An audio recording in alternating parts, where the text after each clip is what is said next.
तो guys finally captain America and the winter soldier का last episode release हो चुका है। इस एपिसोड में हमें 2 नए सूट दिखे, बकी ने अपने डर का सामना किया, फ्लैग स्मैशर एमसीयू का दूसरा हाइड्रा बन गया और आखिर में पावर ब्रोकर हमारे सामने आ ही गया। ये सब हमने इस सीरीज के फिनाले में देखा और आज हम इन सबको ही डिटेल में डिस्कस करेंगे। तो चलिए देखते हैं।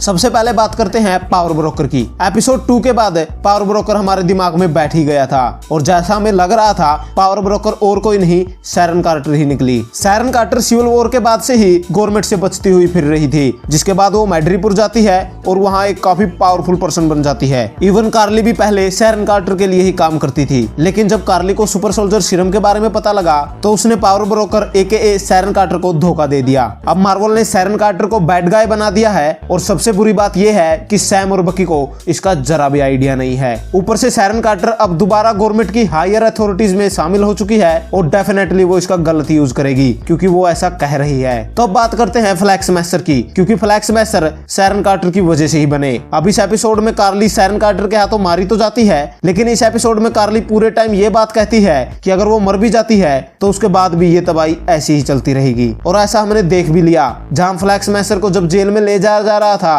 तब यहाँ ये पुलिस ऑफिसर फ्लैग स्मैशर का नारा बोलता है, यानी जो कुछ भी फ्लैग स्मैशर कर रहे थे कुछ लोग उसे सही मानते थे और यही लोग कार्ली के बाद अब फ्लैग स्मैशर को आगे चलाएंगे। वैसे अगर सुपर सोल्जर्स की बात करें तो सभी फ्लैग स्मैशर या तो पकड़े गए हैं या मारे जा चुके हैं, लेकिन हाँ फ्लैग स्मैशर हमें एमसीयू में आगे जरूर दिखेंगे। तो अब बात करते हैं इस सीरीज के सबसे इंपॉर्टेंट कैरेक्टर की, यानी Sam Wilson AKA captain America. इस सीरीज का फोकस सैम को कैप्टन अमेरिका बनाने पर था और लास्ट में सैम कैप्टन अमेरिका बन भी जाता है। जहां सैम का नया सूट कॉमिक्स से काफी एक्यूरेट था, हालांकि ये नहीं पता चला कि सैम का सूट वाइब्रेनियम का है या नहीं, लेकिन हाँ ये सूट सैम को काफी ज्यादा पावरफुल बना देता है। अब अगर बात करें गवर्नमेंट की तो गवर्नमेंट ने सैम को कैप्टन अमेरिका मान लिया है, साथ ही लोग भी धीरे धीरे सैम को कैप्टन अमेरिका मान रहे हैं। और सबसे इंपॉर्टेंट, सैम ने आइजिया ब्रैडली को कैप्टन अमेरिका म्यूजियम में जगह और सम्मान दोनों दिलवाए और उसका भी कैप्टन अमेरिका की तरह एक स्टैचू बनवाया। और फाइनली आइजिया ब्रैडली को वो रिस्पेक्ट मिल ही गई जो वो डिजर्व करता है।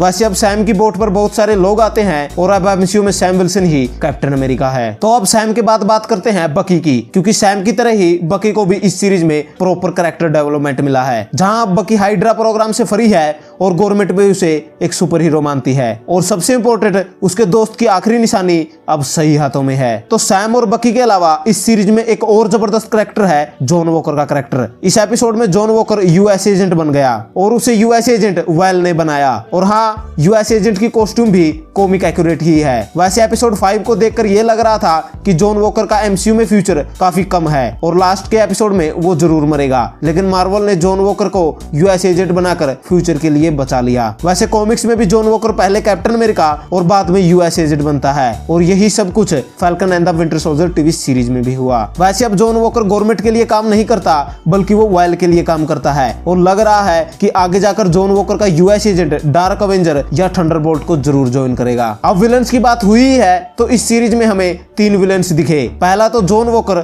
जो अब यूएस एजेंट है। यूएस एजेंट एमसीयू में हमें अभी बड़े लंबे टाइम तक दिखेगा। और दूसरा विलन जीमो। अब जीमो राफ्ट प्रिजन में है और राफ्ट प्रिजन थंडरबोल्ट रोस के अंडर आती है, जिसके बाद से ही ये लग रहा है कि जीमो आगे जाकर डार्क अवेंजर या थंडरबोल्ट जैसी विलन की टीम का हिस्सा बनेगा। तीसरा विलन सैरन कार्टर। अब ये काफी शॉकिंग चीज है कि सैरन कार्टर को एमसीयू में इतना जल्दी बैड गाय बना दिया गया और अगर देखा जाए तो फ्लैग स्मैशर के पीछे सैरन कार्टर का ही हाथ था और अब जब यूएस गवर्नमेंट ने सैरन कार्टर को माफ कर दिया है तब भी सैरन कार्टर के इरादे नहीं बदले और वो जरूर कुछ ना कुछ बड़ा जरूर करेगी। अब इन तीनों के अलावा इस लिस्ट में वेल भी है। कॉमिक्स में वेल यानी माइडम हाइड्रा एक अच्छा कैरेक्टर है, लेकिन एमसीयू में कहानी थोड़ी अलग दिख रही है। वेल जिसने जॉन वॉकर को यूएस एजेंट बनाया है और वो कैप्टन अमेरिका से नफरत भी करती है, साथ ही वो किसी और के लिए काम करती है। अब ये कोई भी हो सकता है, लेकिन अगर वेल थंडरबोल्ट रोस के लिए काम करती हो तो ये काफी इंटरेस्टिंग हो सकता है। लेकिन हाँ ये तो पक्का है कि वेल एमसीयू के फ्यूचर में काफी इंपॉर्टेंट कैरेक्टर होने वाली है। तो विलन्स के बाद आखिर में बात करते हैं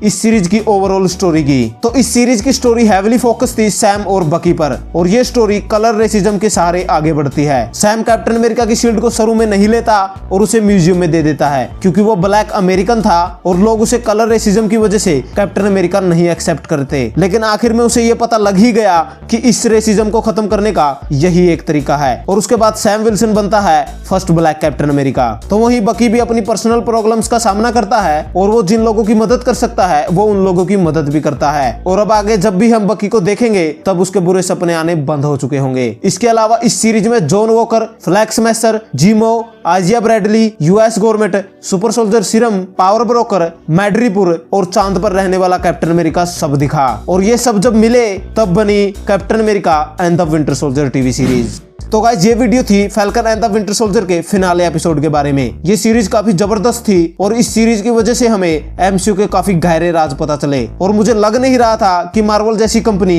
कलर रेसिज्म के मुद्दे को इतनी आसानी से डिस्कस कर लेगी। लेकिन आज हमारे सामने falcon and the winter soldier TV series complete हो चुकी है। और अब अगर आपके पास में कोई भी डिटेल या इन्फॉर्मेशन है इस टीवी सीरीज और लास्ट एपिसोड से रिलेटेड तो वो हमारे साथ जरूर शेयर करें। साथ ही अगर आपको ये वीडियो पसंद आई तो इस वीडियो को लाइक और शेयर जरूर करें। ऊपर से इसी तरह के सुपर कंटेंट के लिए हमारे चैनल को जरूर सब्सक्राइब करें। Thank you guys, this is Vicky Seemar and you watching the Vicky सीमार।